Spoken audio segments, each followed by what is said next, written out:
The prisoner folded a magazine page over and over to make it harder and stiffer, then used it as his jailbreak key, tucking it into his sleeve. Now came the tense, heart-pounding escape. As a serious offender, every time he went out for activities, the guards would cuff Jimmy's hands through the cell door. So before the guard entered the cell, he quietly used the magazine to widen the handcuffs and slipped them off. Then the guard opened the cell door. Jimmy immediately used his freed hands to choke him unconscious. Then he used the guard's keys to unlock the handcuff on his other wrist. Finally, he took the guard's bulletproof vest, but not for stopping bullets. This whole series of actions left his cellmate stunned. After escaping the cell, Jimmy lay flat against the steam pipe. This way, guards from both upstairs and downstairs wouldn't spot him. Once the patrol guard in the hallway passed beneath him, he jumped back down to the ground and continued his escape. Reaching the main hall, Jimmy ambushed the janitor from behind.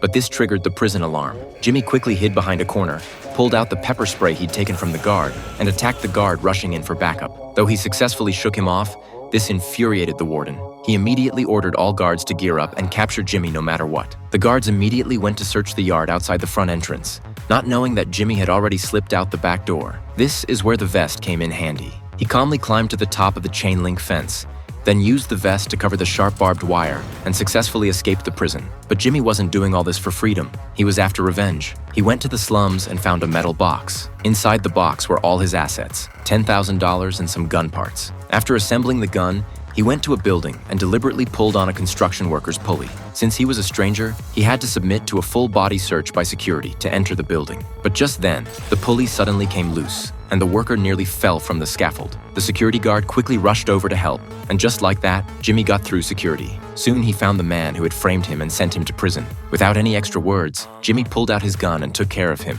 But this also allowed the police hunting him to discover his whereabouts.